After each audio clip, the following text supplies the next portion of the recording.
All right, so we are going to jump into a wonderful conversation with three Arts in Society grantees who are in the middle of doing their projects and have some really wonderful insights to share.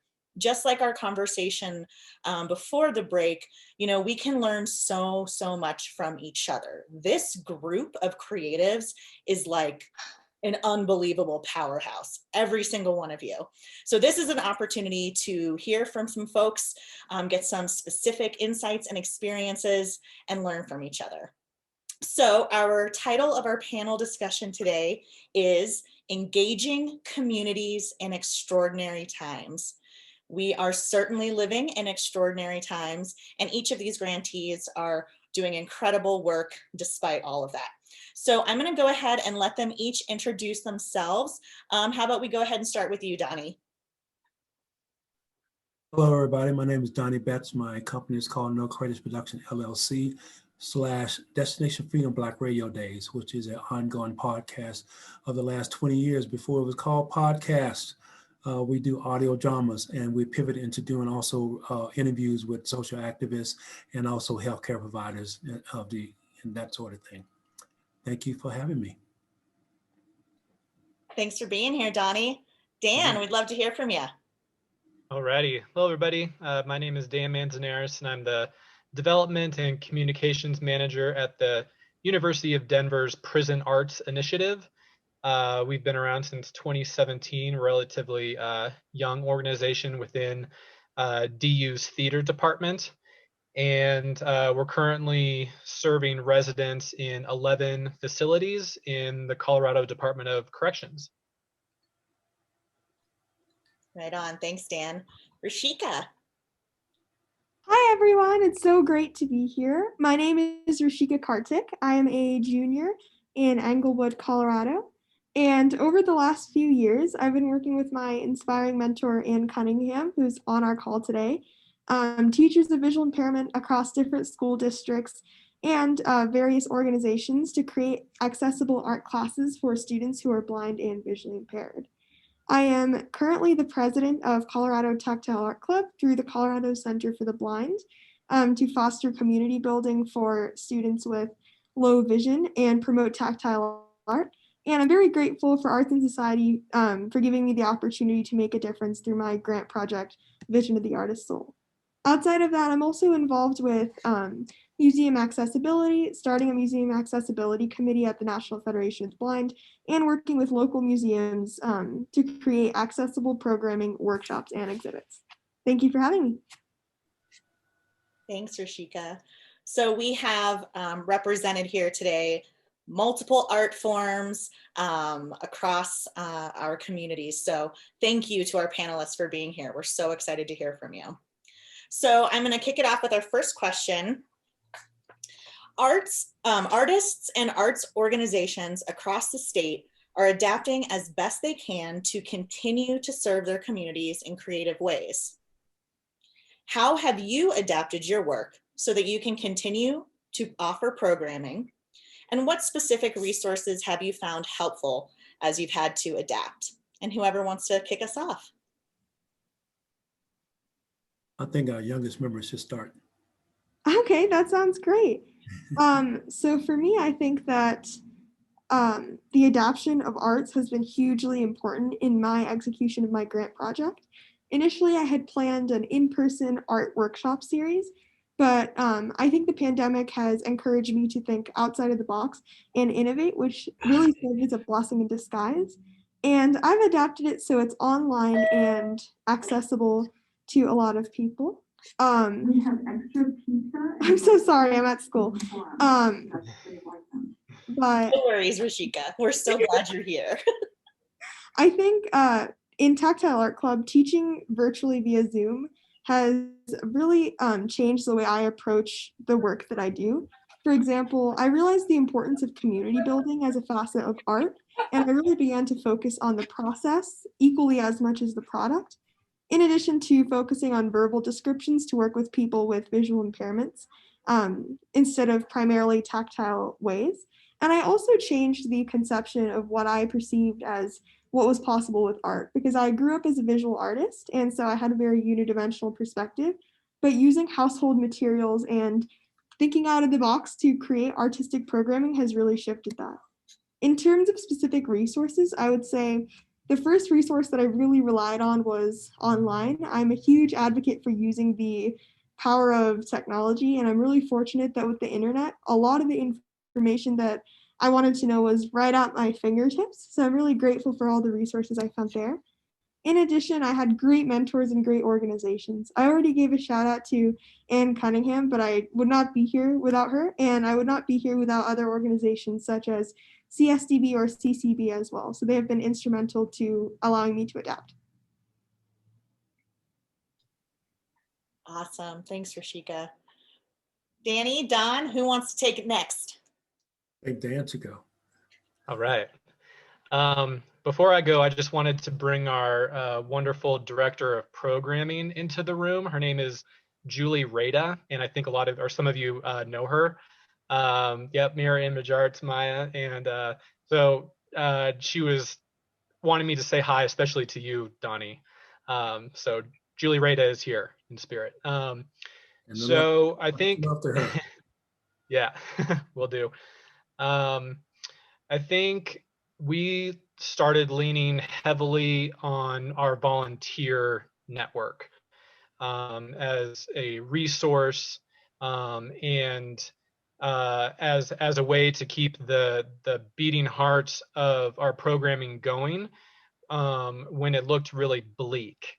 And we relied on them to do a whole bunch of whatever it was, admin work. We were getting them cleared to be able to come to DU. We were getting them tested when they to be able to go on campus to do that admin work. And then we just leaned heavily on them throughout the year, probably more during last year than we in previous years. The other bit that changed or where that we had to adapt to is technology. We most of our classes were in-person classes within the DOC, and when that all changed, we had to help them create a tech infrastructure that really wasn't there from prison to prison before. So for whatever reason, the DOC likes Google or uses Google, and so we had to teach them essentially how to use Google Hangouts, and then also create this infrastructure where the staff members of the DOC could learn how to do all the tech stuff and then set it up for our students in the classrooms, because our students aren't able to work or even sometimes touch the computers and navigate those technical resources. And so we had to go from sometimes prison to prison to prison, creating this foundation of technology. What we also started doing was pre-record lessons and then ask the DOC to broadcast those lessons on their what they call their educational channel.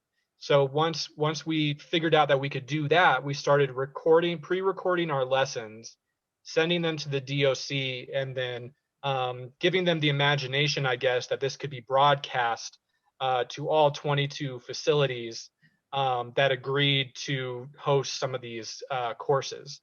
And then the last one that I'll mention is how we pivoted was using correspondence.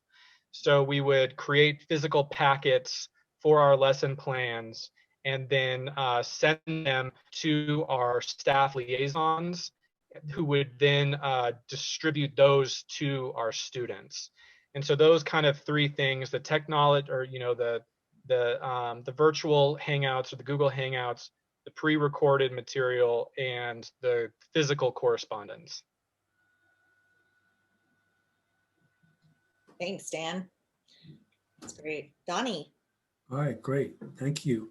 So the question was, how have you adapted your work? So I really felt that 2020 was going to be like a real breakout year for Destination Freedom. In some ways, it was because we were forced to do things that I had thought about, but had never really put into practice. That was streaming and that sort of thing. So we started the year off doing like really two really big shows in collaboration with El Centro Su Teatro. So we did a show in English and Spanish, and the second time we've done this, but I wanted to do more. But this was the second time we've done it with a large cast, a large musical guest, and that sort of thing. So that was in February of 2020. So in March, we couldn't do any more. Okay, we couldn't do anything else that side. What we had always depended on is the power of live performance of radio, that is having a live sound effects artist, that having live actors doing the readings and that sort of thing. And then we have a guest that come on and talk about the subject. So we have experts that come on with the subjects. And we also use DU's facility as well too for one of our shows back in the fall, where we did a show about police violence and gun violence. So we used that facility. So we weren't able to use venues anymore. So that was the first thing that kind of was holding us back. But what can you do when you do that? So mine is all about audio, but then I'm a filmmaker too. So how can I make this more visual in the coming years? So that was my choice to do that by now starting to stream more of what I was doing. The resources that I looked to, well, I'm not going to use this term because they use it too much, but these classes that are taught by real experts, they call them master classes. I don't like that term master, okay, for obvious reasons to me, okay, just like I don't like the use of a master bedroom, a master whatever. There's no one is a master of me. No one, there was too many people that want to use my people as enslaved people and call themselves masters. So anyway, so I started to look at those kind of resources. I also reached out to friends around the country in different theaters. What are you doing? What research are you doing? How are you pivoting? And some were starting to go online. Some were just completely shutting down and not doing anything. But I talked to those who were starting to do things and try to be creative. So I tried to pick their brains as much as possible. And then looking at what local people were doing as well too. Vintage was one of those that started to do things that I really looked to doing the cabaret series. You know, I thought that was very interesting. And what Dee was doing, what Modus Theater was doing, and with the prison, all these were inspirations to me. So the local people, you know, they may not think they're inspiring anyone, but you're inspiring other artists by doing the work that you do. So that's what I look for the other resources to do what I did. And I just tried to stay calm. More than anything else, I tried to stay calm. So I'll just be brief on that and we'll go to the next questions. Thank you, Donnie. I so appreciate that. Thank you, all three of you for your insights. It's really helpful. So with all of this in mind, all of these pivots and thinking outside of the box and adapting programming, what would you say is the biggest lesson that you have learned since the pandemic began? And how is that informing your plans as you head into 2021? Whoever wants to kick us off, who's inspired? Let me start with this one. I can't remember who brought it up, but was it Christy that talked about what Youth on Records had sent? Oh yeah, Christy. Mm-hmm. Yeah, so that was heavy on my mind too. For me, in arts, just like in society, there's always a have and have nots.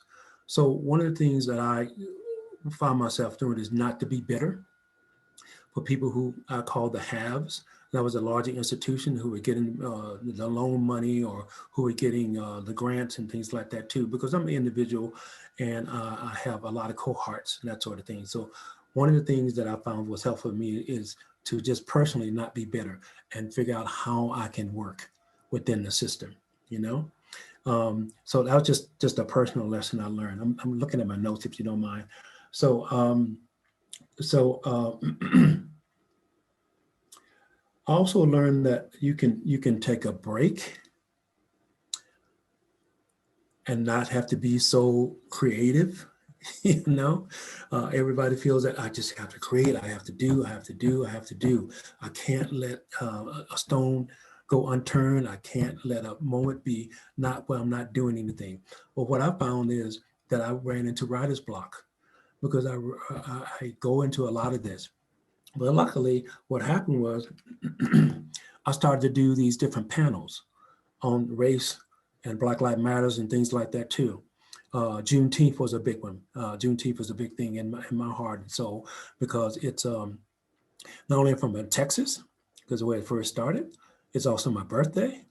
And I was asked to lead a panel with health professionals to talk about the importance of Juneteenth from that perspective at Anschutz. So they gave me a whole nother perspective. So my whole thing of doing my project this year with the grant is about connecting the health to community and disparities in the communities of color and using my platform of Destination Freedom. How can we connect that? So my stories this year are about individuals and groups that work within the pandemic, whether it be a doctor, it could be a healthcare provider, or it could be a worker who throws out medical waste. It could be somebody who's driving a bus or whatever, all kind of connected. In fact, the first story we read about a young man that goes in and tells the doctor that he's sick. He looks at him, takes one look at him because of the color of his skin. He said, "Oh, it's just a flu. Nothing wrong with you." 7 days later, he's dead. This is a true story. Okay. So that's what I decided that I really needed to do to really break a human element to it. Because so many people said, "Oh, so we say 333,000 people have died, but those are 333 people who have names, they have families, have extended families." So that's what I wanted to make sure that I spoke about and I continue to speak about, not only through my work here, but through working on these different groups that I work with. So that's how I decided to that work what I was going to do. Not only do it through Destination Freedom, but do it outside in my personal work too, by panels and talking to people and say, "What are you doing? How can I help?" And that some funds came out of nowhere, for my project. Individual came up to me and said, "How can I help? Here's $2,500. Just do what you do." So you just never know. So anyway. Right on, Donnie. We love Yeah. to hear that. That's great. Thank you. Thank you for those insights. You're welcome. Dan, Rashika, what have you learned and how are you bringing that into 2021? Sure, I can speak a little bit about that. First of all, thank you so much for sharing, Donnie. Those were some great insights. Absolutely. I think for me, the lesson from the pandemic was a lesson about human resilience and human innovation. The pandemic has taught me how quickly we are capable of adapting with changes. And I mean, within months of the pandemic, people adjusted how they worked, how they educated, and how they interacted with others, ultimately, how they led their lives. I think while some of these changes were unfortunate, it did give us the opportunity to re examine what we considered as our normal and hopefully drive some new changes for the better. I think the pandemic has provided an opportunity personally to innovate and change in a positive way and result in a bigger impact than ever before. For example, with the virtual format, I've been able to reach people that I would have never even have dreamed of had things only been in person. Originally, Tactile Art Club was a small local group, but now we've expanded to people from all over the nation and sometimes even international participation. Similarly, working with other museums that are outside of Colorado, for example, the Museum of Modern Art, would have never been possible before. The other lesson I learned, besides embracing challenges and thinking of innovative solutions, was the importance of human connection. I'm really fortunate to go to a school where I feel loved and be part of a bunch of communities, including all the places where I volunteer, where I really get that sense of human connection. And when that was removed, due to the COVID-19 pandemic, it really made me understand the importance of being connected socially, even though we were physically distanced. So, in terms of my work, that meant that really prioritizing the therapeutic aspects of art and making sure that people were connecting as a community were just as important as the actual art in and of itself. I love that, Rashika. That's so great. Yeah, prioritizing that human connection and recognizing how healing it is to just, get into a virtual room with people and, collage together. I got to do that over the break and it was like, I didn't realize how much I was missing this. I need this. Like for my heart, not just, for making stuff, but like for my soul. So thank you for that. Dan, let's hear from you. Yeah, so I think the biggest and probably hardest lesson for me was asking for help. It can be very difficult for me to do that. So I think, and just as a person, whoever it is, like among staff, to my supervisor, but then I think also asking for help can be like on an organizational level. And so I think that we ended up doing that. We expanded our individual donor base. We applied for Arts and Society. We applied for other grants. We reached out to what I call DU Central for just more help. And I think that's just going to continue now that those bridges to assistance have been built, that they are maintained in 2021. The next one is probably embracing a different work pace. And Laura's mentioned both of these, asking for help and embracing a different work pace, in her intro today. But I think it is worth repeating how difficult it was for me and us as an organization to be like, oh, this task is going to take 2 weeks or 2 months, where normally it would take half that time. And then to have a lot of grace around that, for ourselves, for our partners, for our students, that things are just going to be delayed. So I guess embracing the delay and embracing the different pace of work. And then the last thing I'll mention is learning new skills take time. And my own personal story with DU Pi is that, before DU Pi, I worked at Lighthouse Writers Workshop for 8 years, where I knew the system. And then when I realized that my time there was coming to an end at the end of 2019, and I approached DU Pi to be like, hey, I'm available. All that got all that got finalized. And then the day after, it shut down, COVID shut us down. And so there was like this moment in there where I was like, did I just get myself out of working? And but then I didn't know for about 2 months that we had an office. And I was like, oh, actually, do we have an office? And they're like, oh yeah, we have an office. And then it was like another 3 months before I actually went into the office for the first time. And it just kind of became my normal, which was weird. But it all the new skills that I had to learn, as not only like what is Zoom, what is Google Hangouts, it was like new job. And that just, again, it kind of relates to pacing. It takes time. And then I had to be like, I don't have to be an automatic expert now. I don't like, here's a new skill set, be an expert. I would put this pressure on myself, and I let that go. So I think this, and I don't know if it's an American thing or what it is really, but to be able to let go at being the pressure of having to be an expert immediately really helped my nervous system. Heck yeah. Thank you, Dan. That's awesome. I so appreciate everything you just said.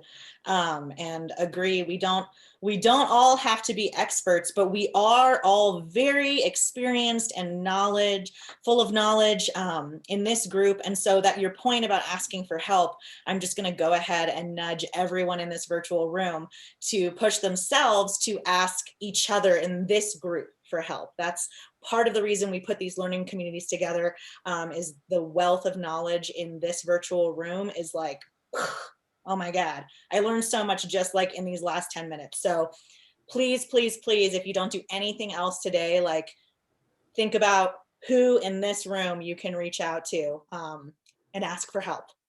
So yay, love it, asking for help.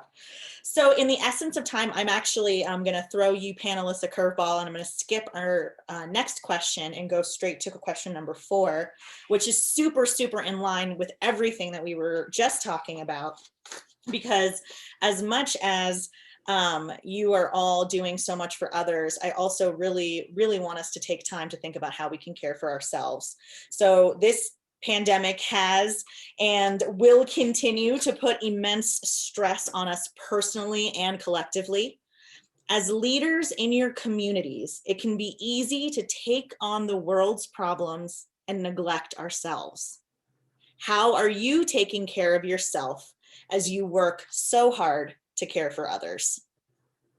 I can jump in first on this one. So in June, I started a book club with a really good friend of mine.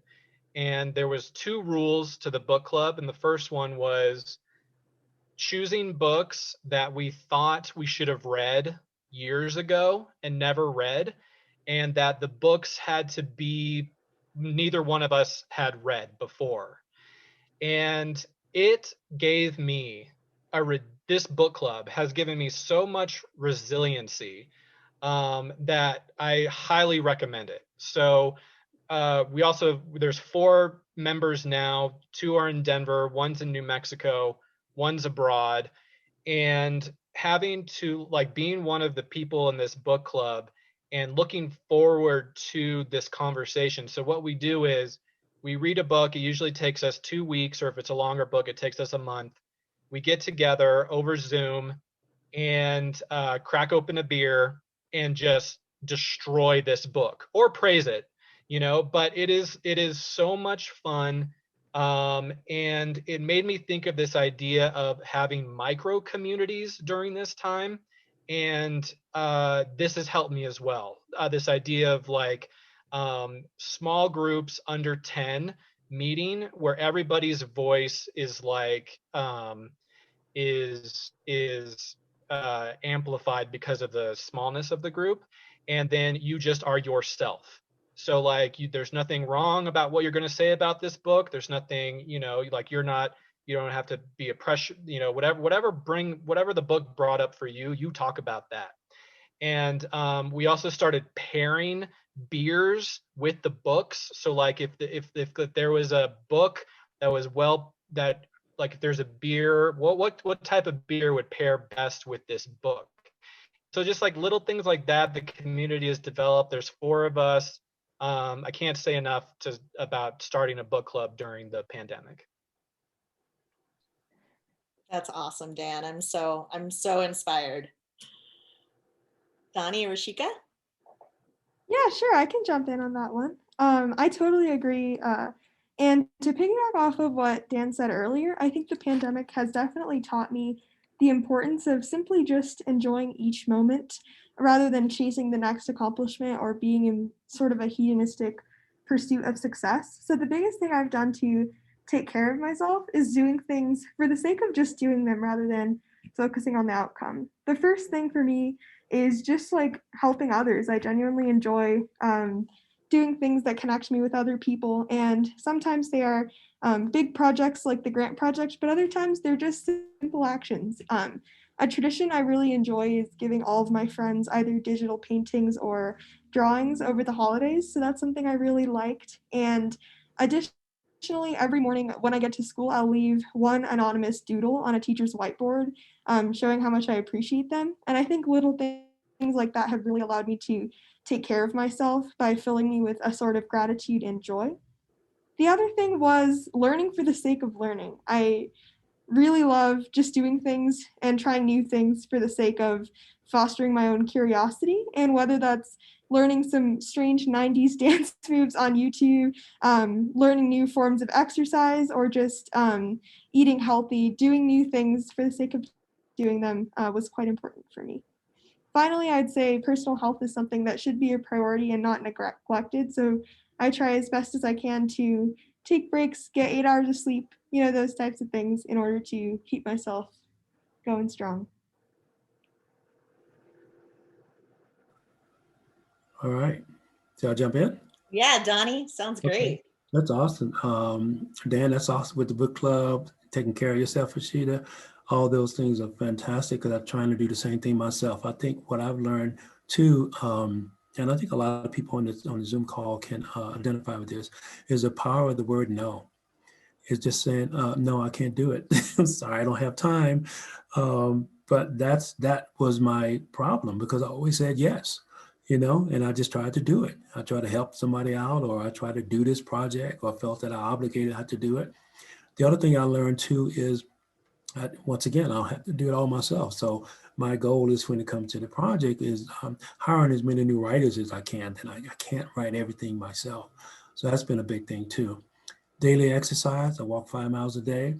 That's helped. We have this little pooch now, about this big. We lost a cat that was 22 years old, and just at the start of the pandemic. So it really set my wife for a loop because not only was we lost the kitten, but her job, her theater closed down. She's a costume designer. So that part was taken, her life was taken away from her. So I could see her and my youngest grandson getting depressed because he wasn't in school. So the new puppy has really, yeah, there's your little puppy there, Andrea. No, I'm sorry. So spending time with family, I think also what helped me too is I organized a couple of Zoom calls with my family because we lost a couple of family members this year. And my family usually has reunions, I come from a family of 12. So when we have reunions, they're large, but they're not, there's only 3 of us. So my nieces and nephews, my great nieces and nephews, my great great nieces and nephews, we got together on a Zoom call, and we never had done that before. Some of our nieces and nephews didn't know each other, and none of them knew my older sister, who's 91. So she figured out how to do Zoom, and she was hysterical. She had everybody laughing. So that was lighting things up from the things you think that are so bad. Somebody who just has not a care in the world, because she said, "Hey, I'm 91. I'm still here. So what are you guys complaining about?"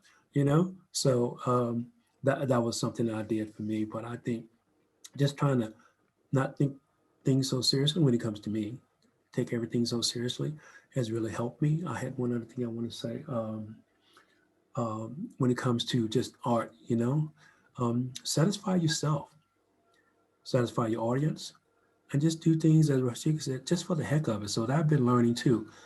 The biggest thing that's helped me through this, though, is Trevor Noah. Okay, Trevor Noah's show, Trevor Noah's book. He's been a godsend to me. So I don't know if anybody watched it or if you read his book or whatever. He has to have a children's edition there as well, but that has been a godsend to me. And of course, I still read the heavier books too, but I'm just reading one now. I think, Dan, you might be interested in this one. Take a look at this one. I'll put it in the chat. I'm sure you're familiar with that, and by prison reform. And just the life of a prisoner, what goes on. Somebody's been on death row for 29 years. And amazing writing that he's done. So that's the things I've done. I've just been very excited about 2021, even though it started out crazy. I'm still excited about it because I feel there's always hope.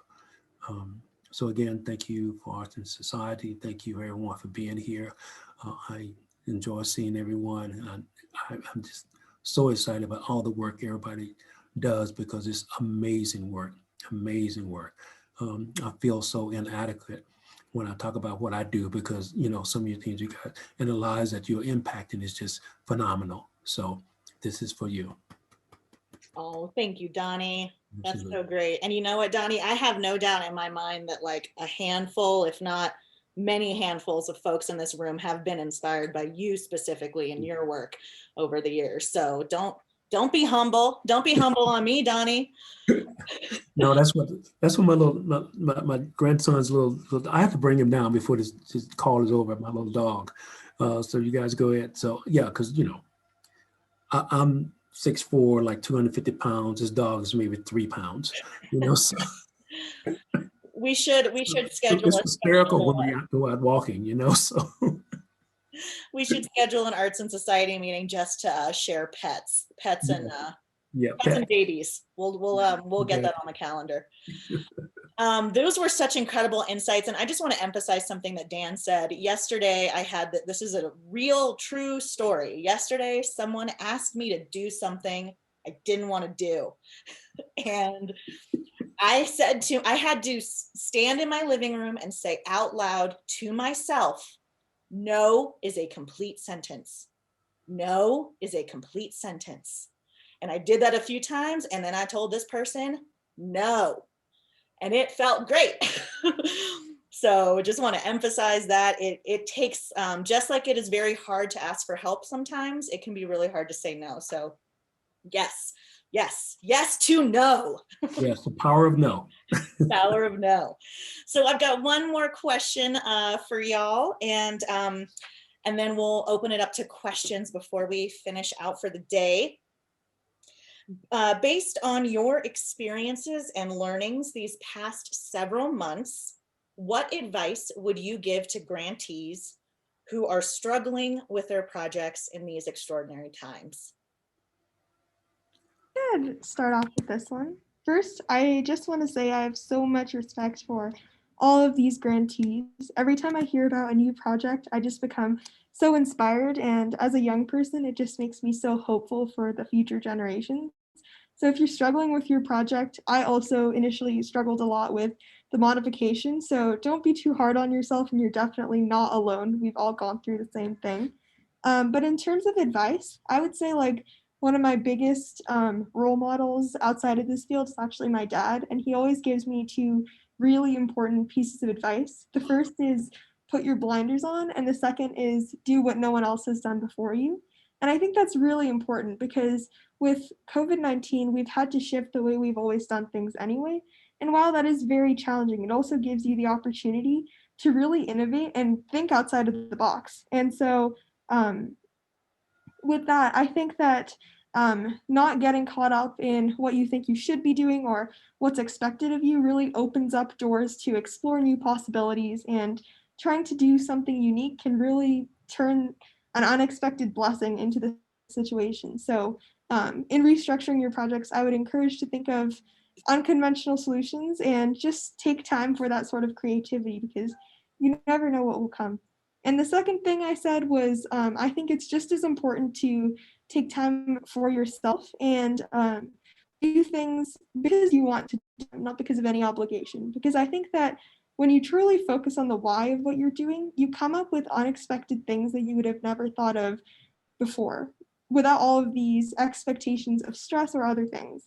For example, I've had things that are seemingly unrelated to my grant, like reading a book a week, and that has actually helped me to become more creative and really restructure the way that I approach things. So I'd encourage you to just do something for fun that you love, and try and incorporate that pursuit into your project.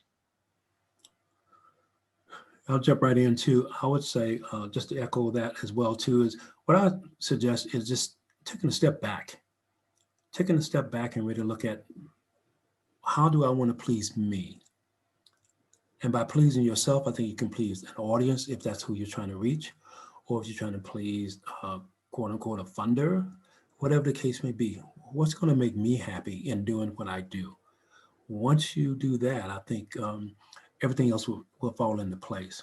And definitely take care of yourself, feed your soul, whether it be a book or a TV show, binge watching something, whatever, forming a book club, teaching a class, going to one of these classes online yourself, but make sure that it's going to please you. It's going to satisfy you and your needs. And then you think about somebody else from that. And more than anything else, it's going to be okay.